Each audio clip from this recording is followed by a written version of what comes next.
Hello everyone, मैं विश्वजीत सिंह आप सभी का दीन पर स्वागत करता हूं।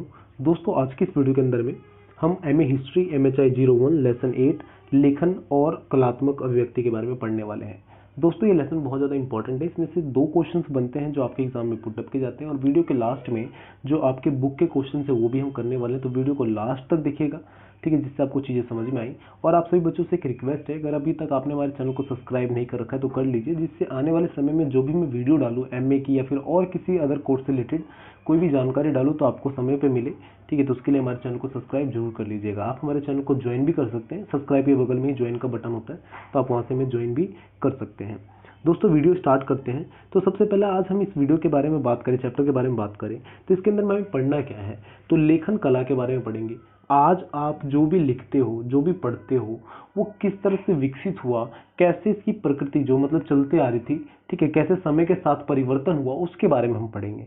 आज के समय में आज मैं आपको पढ़ा रहा हूँ तो मेरे पास PDF है, मैंने PDF के माध्यम से आपको पढ़ा रहा हूँ। फ़ोन के अंदर में PDF ऑन किया और उसके हिसाब से पढ़ा रहा हूँ मैं आपको, ठीक है।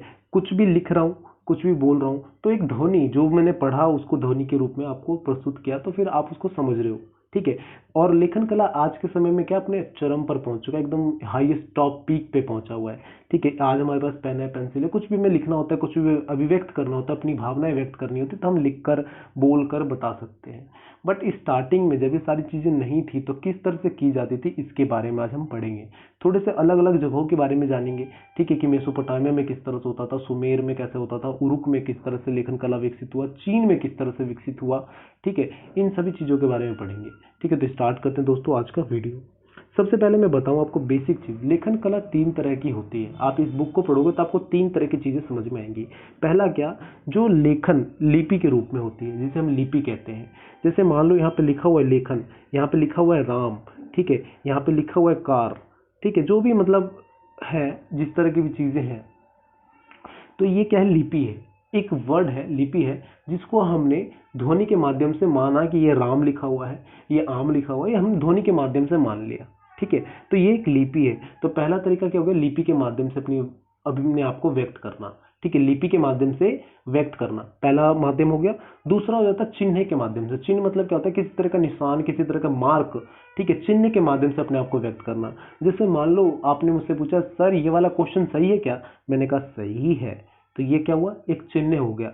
आपने पूछा कि सर मैं ये वाला काम करूं क्या, मैंने कहा नहीं, तो मैंने उसकी जगह क्रॉस कर दिया। अच्छा, सीधे जाना है क्या, मैंने कहा यस, तो ये अगर सीधे जाना है तो सीधे के लिए बता दिया, लेफ्ट मुड़ना है तो लेफ्ट के लिए बता दिया, राइट मुड़ना है राइट के लिए बता दिया। ये क्या है, सारे चिन्ह हैं। आप इमोजीज का यूज करते होगे तो वो भी एक प्रकार का क्या चिन्ह है, स्माइली बना लिया, ठीक है, सैड वाला फेस बना लिया, एक तरह का क्या चिन्ह है, जिसके माध्यम से आप बिना बड़ा बातचीत किए भी आप चीजों को समझ जाते हो, शॉर्ट्स में समझ जाते हैं। तो वो क्या, चिन्ह हो गया। तो दूसरा तरीका क्या होगा, चिन्ह के माध्यम से व्यक्त करना। पहला तरीका लिपि के माध्यम से व्यक्त करना। तीसरा हो जाता है चित्र के माध्यम से व्यक्त करना, ठीक है। चिन्ह और चित्र में अंतर होता है। चिन्ह में एक मार्क, निशान का हम यूज करते हैं, जबकि चित्र में क्या होता है, एक पूरा कलरफुल पेंटिंग होता है, जिसके माध्यम से हम चीजों को समझते हैं, ठीक है। आप जब इस बुक को पढ़ोगे तो बहुत सारी चीजें आपको सीखने के लिए मिलेंगी। जैसे देखो, ये है, इसके अंदर में आपको चिन्ह भी मिलेगा, चित्र भी मिलेगा। जैसे ये देखो, ये है, तो ये हो गया चित्र, चित्र के माध्यम से। और इधर जो लिखे हुए हैं, तो ये देखोगे लिखे हुए, इसमें देखोगे कहीं कहीं ना आपको कुत्ता बिल्ली जैसे बने हुए जानवर बने हुए दिख रहे हैं, तो ये चिन्ह हो गए, ठीक है। और लिखे वाले जो है वो लिपि हो गई। तो आपको तीनों चीज इसके अंदर में दिख जाएगा, ठीक है। इस तरह से चीजें यहाँ पे हम सीखते हैं, पढ़ते हैं, ठीक है। ये जो चैप्टर है बहुत इंटरेस्टिंग है, आप इसको ध्यान से पढ़िएगा, आपको बहुत सारी चीज़ें सीखने के लिए मिलेंगी। और चैप्टर के लास्ट में आपको क्वेश्चंस भी आपके जो बुक के हैं वो भी मिलेंगे।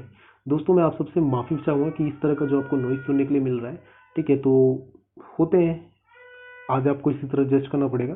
तो स्टार्ट करते हैं आगे का। सबसे पहले दोस्तों, यहाँ पे लेखन का जो लेखन विधि है उसकी एक डेफिनेशन क्या होती है, तो उसके बारे में हम बात करें। आपके बुक में बहुत अच्छी डेफिनेशन दे रखी है, उसको हम पढ़ते हैं। लेखन लिपि चिन्हों की कैसी व्यवस्था है। लेखन लिपि क्या है, चिन्हों की, जो हम चिन्ह लिखते हैं कोई भी, जैसे मान लो यहाँ पे एक लिखा हुआ है, यहाँ पे राम लिखा हुआ है, तो ये क्या एक तरह का चिन्ह ही तो है, एक तरह का वर्ड ही तो है, चिन्ह बनाया गया कि ऐसे करके र बनेगा, इसको हम र पढ़ेंगे, इसको ध्वनि के अंदर में हम र बोलते हैं, ठीक है। इसके अंदर में डंडा लगा दिया तो रा बोलेंगे, ठीक है। तो ये क्या चिन्ह है, इसको हम ध्वनि के माध्यम से इसको एक नया रूप दे देते हैं, ठीक है। तो लिपि चिन्हों की एक ऐसी व्यवस्था है जिसके माध्यम से सूचना प्रदान की जाती है। इसमें ध्वनि के कुछ प्रतीक बने होते हैं, प्रतीक मतलब चिन्ह बने होते हैं, और प्रत्येक भाषा में प्रतीक चिन्ह अलग अलग होते हैं। हिंदी के अंदर में अलग है, इंग्लिश के अंदर में अलग है, बंगाली के अंदर में अलग है, ठीक है। तो प्रत्येक भाषा के अंदर में जो चिन्ह है अलग अलग होते हैं और उनका अर्थ भी अलग अलग होता है, ठीक है। लेखन कला का विकास एक बौद्धिक उपलब्धि है, ठीक है। अगर लेखन कला का विकास नहीं होता तो आज मैं आपको इस तरह से पढ़ा नहीं पाता, ठीक है। शायद हम एक दूसरे से बात भी नहीं कर पाते। रीजन क्या है कि जो मैं बोल रहा हूँ, जैसे मैंने बोला राम, तो राम क्या है, लेखन कला का विकास हुआ तब मुझे पता चला कि ये चिन्ह है, इस चिन्ह को हम र बोलेंगे, ठीक है। और इसके अंदर में डंडा लगाएंगे तो रा बनेगा, उसके अंदर में म जोड़ेंगे तो माँ बनेगा, राम बनेगा टोटल, ठीक है। तो हमें क्या मतलब ये बौद्धिक विकास हुआ हमारा, जिसके कारण से हमने पता चला कि चिन्ह की किस तरह से ध्वनि के साथ में जोड़ा जाएगा तो ये राम बनेगा, ठीक है। अगर हमें पता ही नहीं चलता तो हम ये कभी बोलते ही नहीं, वर्ड कभी बोलते ही नहीं, तो मतलब क्या होता कि ज्यादातर लोग एक दूसरे से बात नहीं कर पाते, ठीक है, समझ गए। तो इस तरह से चीजें रहती। तो ये आपका यहाँ पे पहला मेन जो बेसिक चीजें थी वो आपने समझा। आगे हम बात करें दोस्तों यहाँ पे, तो यहाँ पे सबसे पहले आता है कि किस जगह पे किस तरह से चीजें चल रही थी। तो सबसे ज्यादा पिछड़ा हुआ जो हमारा देखने के लिए मिलता है दोस्तों, अगर आप देखोगे तो हड़प्पा सभ्यता को ही देखने के लिए मिल जाता है, क्योंकि वहाँ पे लेखन कला का एक टोटल जो स्वरूप था वो हमें नहीं मिलता है, ठीक है। जिस तरह का स्वरूप हम एक्सपेक्ट करते हैं हड़प्पा सभ्यता से नहीं मिलता है। पर हड़प्पा सभ्यता के टाइम पे भी जो हमें अभिलेख मिले, चीजें मिली, उसको हम पढ़ नहीं पाए, ठीक है। तो हमें एक सही तरीके से पता नहीं चल पाया कि क्या किस तरह की चीजें थी।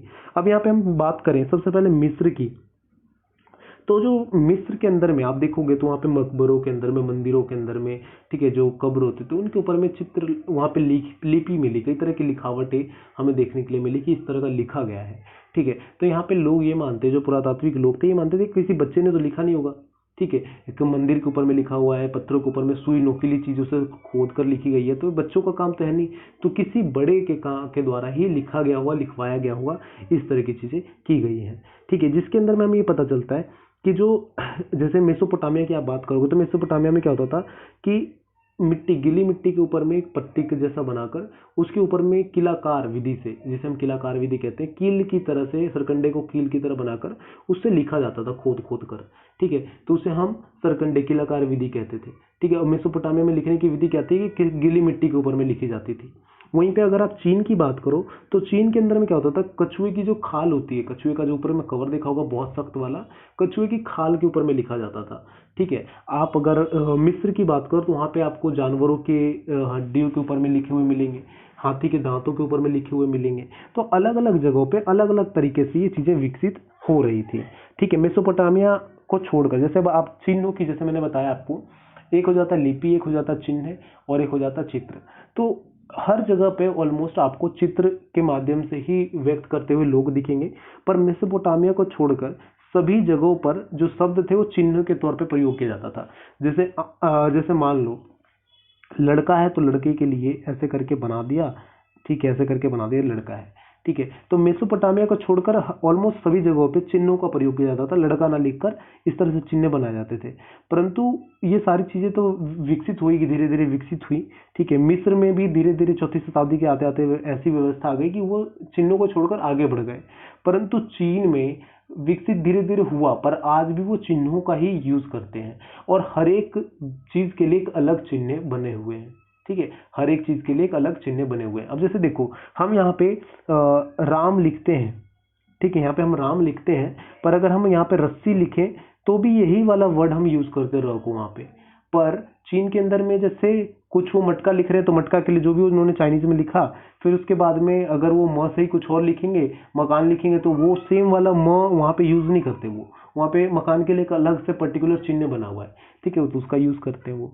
तो इस तरह से हर एक वस्तु के लिए एक अलग चिन्ह, एक सिंबल बना हुआ है, ठीक है, समझ में आता है। जैसे राइट के लिए ये है, ठीक है, तो रॉन्ग के लिए ये है, तो रॉन्ग में भी र आ रहा है, वहाँ पे स्पेलिंग अगर पढ़ोगे तो उसमें र आ रहा है, ठीक है, आर आ रहा है, पर वहाँ पे राइट और रॉन्ग में वहाँ पे आर सेम यूज नहीं करते हैं, ठीक है, चिन्ह के अंदर में, ठीक है। तो दोनों अलग अलग तरीके हो गए।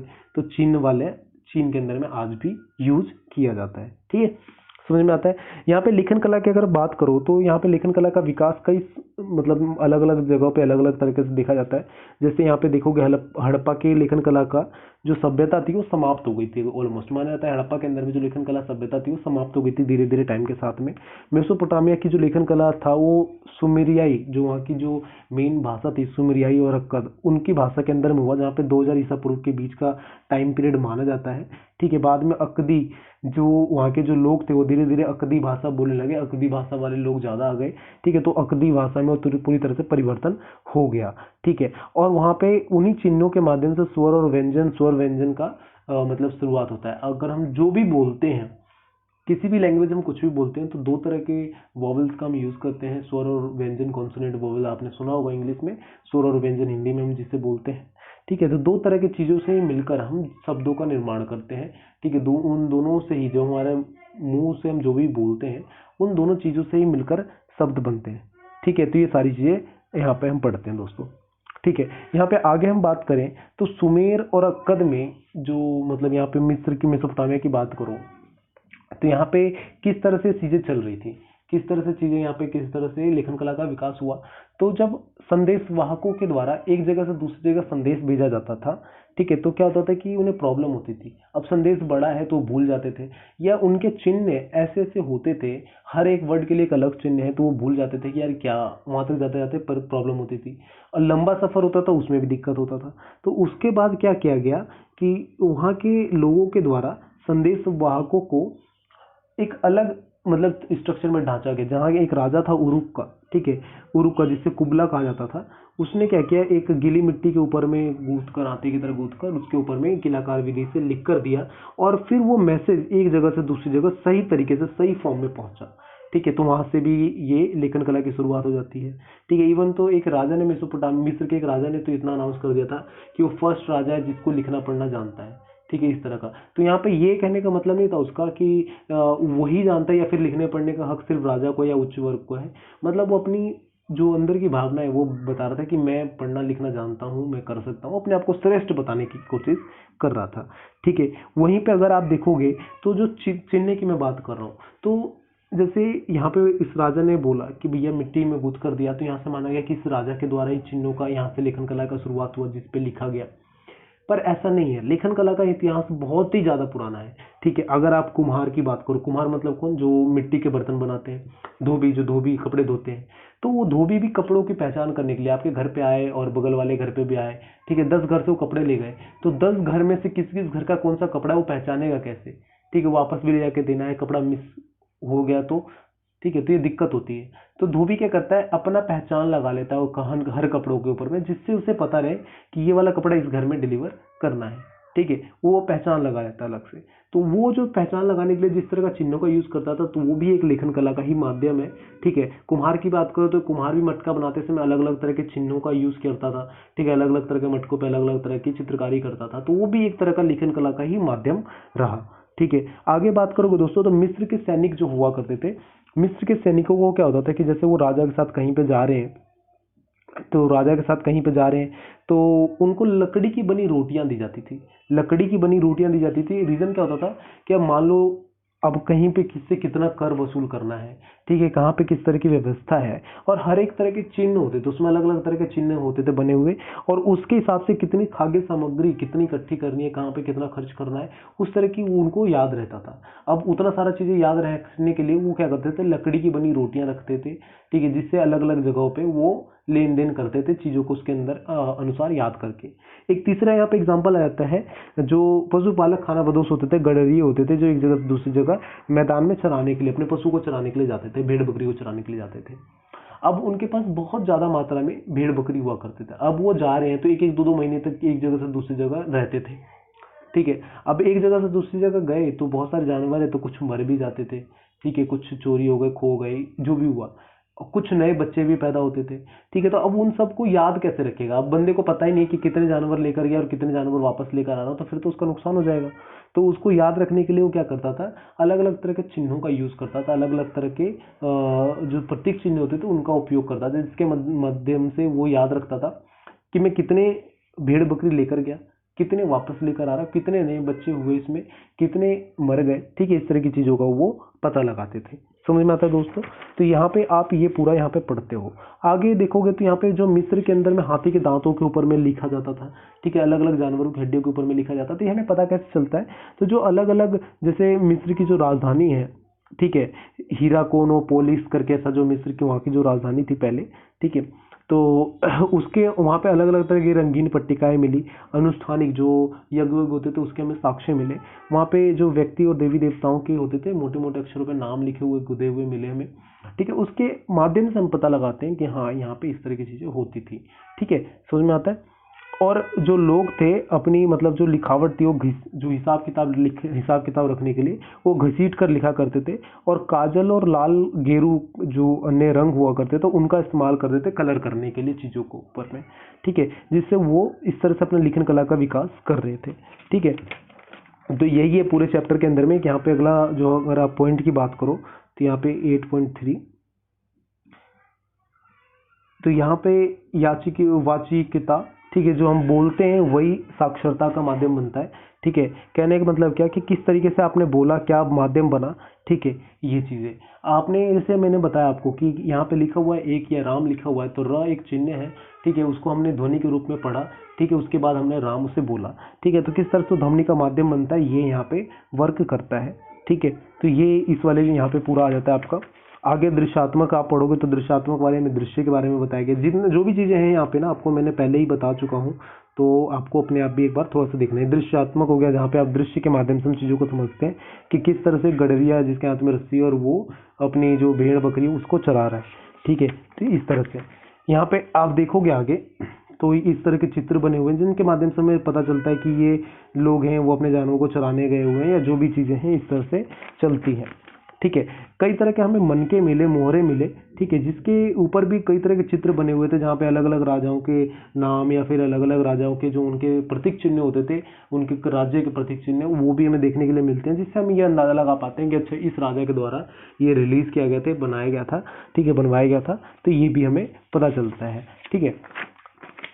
आगे दोस्तों इसके अंदर की अगर हम क्वेश्चंस की बात करें कि इसके अंदर में कौन कौन से क्वेश्चन है, तो यहाँ पे टोटल 4 क्वेश्चन आ जाते हैं, जिसमें पहला क्वेश्चन है विभिन्न सभ्यताओं के में लेखन के लिए उपयोग किए गए विभिन्न विभिन्न माध्यमों की चर्चा कीजिए।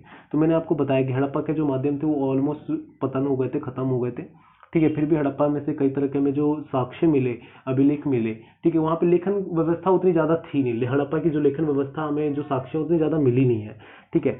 और जो मेसोपोटामिया की बात करो, आप मिस्र की बात करो, चीन की बात करो, तो वहाँ की लेखन सभ्यता बहुत ज़्यादा विकसित थी, जिसके कारण से ही हम उनके बारे में इतना जानते हैं, ठीक है। हड़प्पा के बारे में हमें लिखित रूप में कोई जानकारी नहीं मिली, जो भी हम हड़प्पा के बारे में जानते हैं वो एक पुरातात्विक स्रोत के माध्यम से ही जानते हैं, ठीक है। तो मैंने सारा कुछ आपको बताया, तो वो आप एक्सप्लेन करोगे।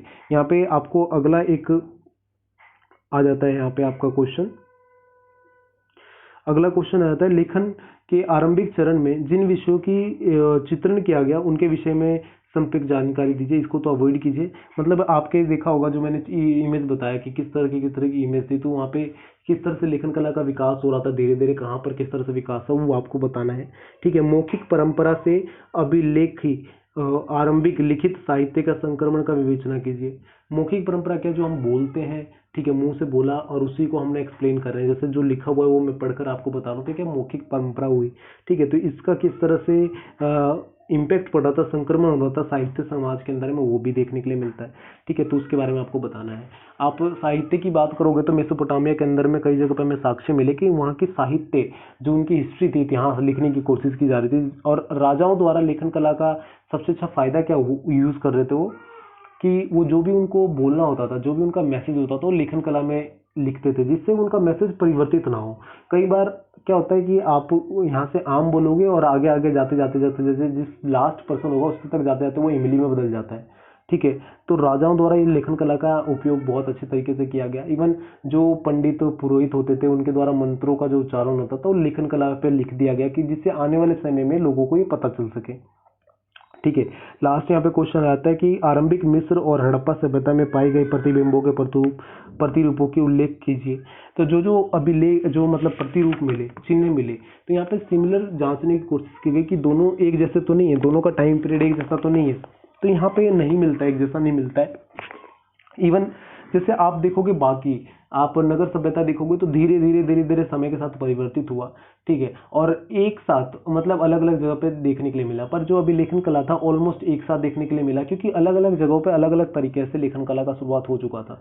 जो धोबी था वो अपने कपड़ों को चिनने के लिए यूज करता था, ठीक है, लेखन कला कुम्हार अपने जगह पे यूज करता था। तो हर जगह पे एक जैसा ही एक टाइम पीरियड पे ही लेखन कला ऑलमोस्ट विकसित हो रही थी, ठीक है। तो आप यहाँ पे ये बता सकते हो दोस्तों, ठीक है। ये क्वेश्चंस थे। अगर आपको फिर भी कोई क्वेश्चन समझ में नहीं आता है जहाँ पे क्या आंसर लिखना है तो आप कमेंट करके पूछ सकते हो, मैं आपको रिप्लाई दे दूंगा, ठीक है। आप हमारे टेलीग्राम ग्रुप को ज्वाइन कर सकते हो जहाँ पे आपको ये जो पीडीएफ है ये भी मिल जाएगी आपको बुक की, और भी जो पीडीएफ जो मैंने खुद बनाए थे वो भी आपको मिल जाएंगे। तो टेलीग्राम ग्रुप को ज्वाइन कर लीजिए, हमारे यूट्यूब चैनल को सब्सक्राइब कर लीजिए, और स्पेशली अगर आप हमारे यूट्यूब चैनल से जुड़े रहना चाहते हैं तो हमारे यूट्यूब चैनल को ज्वाइन कीजिए, ठीक है। जिसमें 29 रुपये का मात्र एक पेमेंट करनी होती है महीने भर के लिए, जिसमें आप अलग अलग तरह के मेंबरशिप्स के आप फ़ायदा उठा सकते हैं। एक तरह का मेंबरशिप है, तो आप यूट्यूब चैनल को हमारे जरूर ज्वाइन कीजिएगा। तो friends, thank you for watching me, thank you for listening me, bye bye, take care, all the best. और अच्छे से अपना पढ़िए, एमए हिस्ट्री पढ़ रहे हो आप, ठीक है, तो उसको थोड़ा सीरियस होकर अच्छे से पढ़िए। Friends, all the best, bye bye.